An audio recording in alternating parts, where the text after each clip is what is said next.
Ladies and gentlemen, this has to be the craziest video that I'm about to do because this has to be the fakest Goyard wallet I've ever seen, or it's absolutely real, and I don't really know until the end of the video. Today we're going to be showcasing a different type of video because I don't know what angle to showcase this in. It's either going to end up being a spiteful video or an overly informative video on how to spot fake Goyards. I just bought this Goyard wallet from a client of ours pending authentication. That means I won't be paying out my customer until I get this wallet in and verify it myself by visually checking it in my hands and getting an Entrupy certificate of authenticity. But I'm not going to pay for something first and then find out it's fake later, then hound my client to try to get my money back and get a full refund. That's not in my nature. But my name is Kenny, Luxury Leather Guys, and this is the Goyard St. Mark wallet. Very difficult to get your hands on some Goyard these days because they are super popular. So we're going to put it through our Entrupy scanning device and show you the details of this wallet and make sure that this is an authentic piece because we don't like to sell fakes here. So if you're a DH Gator,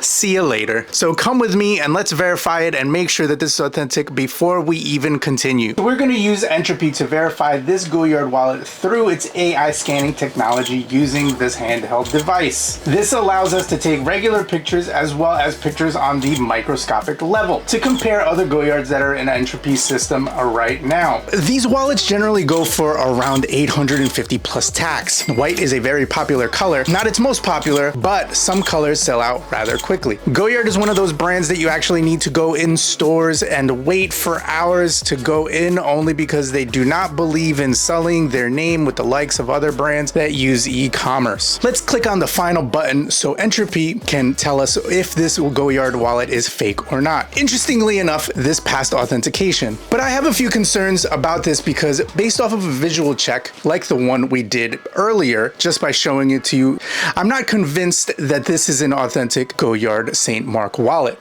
So our customer claims that this is brand spanking new, and I believe them. So we can see the date code, and it's very difficult, so I'm not going to actually go in there and show you, but the date code is for a 2022 creation date, so it's about a year old. A visual check would let me know that the exterior Goyardine canvas, the glazed edge, the interior calf skin, and the goat skin lining have not been sullied by cards, use of jeans, pants, purses, bags, or anything that shows us any real signs of use. I am concerned about three main issues here. If I think that something's fake, I'm not going to buy it and sell it to a customer of mine, and neither should you if you're in the resale game, even if you got it for a steal and a half. Number one, that my customer purchased this lovely wallet and never used it once. They're not a reseller. They don't do any of this stuff. They only said that they took it out to take pictures. That's a huge red flag to me. Why? Who the fuck buys Goyard and doesn't take it out for a spin? That's like saying you bought a Ferrari and parked it in your garage last year. It doesn't make any sense. Number two, the stitching is my number two concern. It is yellowing. And if we want to put our investigative hats on, this could happen for a multitude of reasons. But let's act like Sherlock Holmes for a sec and play this out. If this wallet was stored properly, this wouldn't be something that happens easily. I can see that the canvas isn't exposed to any damage and it's centralized to just the stitching. So we can rule out the fact that it was left out in the sun or the elements because then the rest of the canvas would show signs of exposure. The next bit about the stitching is that the glue used in production plays a major role in what happens to threading over time,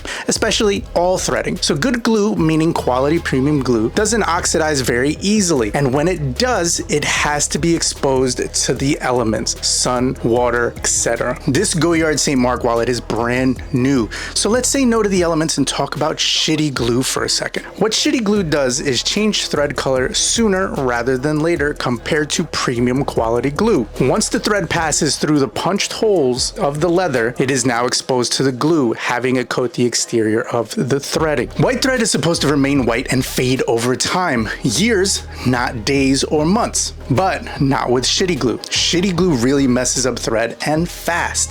You know who uses shitty glue? Factories that sell fake goods because they cut corners and costs everywhere they possibly can. My number three red flag is that the exterior Goyardine print isn't wasn't like advertised. So let's catch you up to speed on the history of Goyard very quickly. In yesteryear, Goyard used to paint their canvas print by hand. Today, in 2023, Goyardine print is done through a screen printed machine, leaving zero room for error. So back in their heyday, no print was the same, as you had to account for human error in the print, which is what made Goyard such a gem to have. It still is, but even more so before. Here, so let me show you some example of today's print via Goyard's website. The print being made by a machine leaves zero margin for error, as I previously stated, and maybe an anomaly here and there, but not today. The Goyard print is pretty much grade A craftsmanship work, but the Goyardine Ys are supposed to be touching or overlapping like the ones that I previously just showed. Now let's take a look again at the one that we have. Slight subtle differences really make me wonder if this is fake or authentic. So if I were to compare the different colors that I just showed you on the website and the one that I have in my hands, and Entrupy passing this wallet is authentic, I would tell you that if it was just the print alone, I would call it an anomaly and purchase it right off of my client. But I have 3 red flags, and with their powers combined, they scream fake to me. But I really do think that in my hands, I have found the greatest fake Goyard ever created. But please feel free to drop a comment below and let me know what you think of my investigative prowess. Let's chat about it in the comments. So I will see you all in the next video.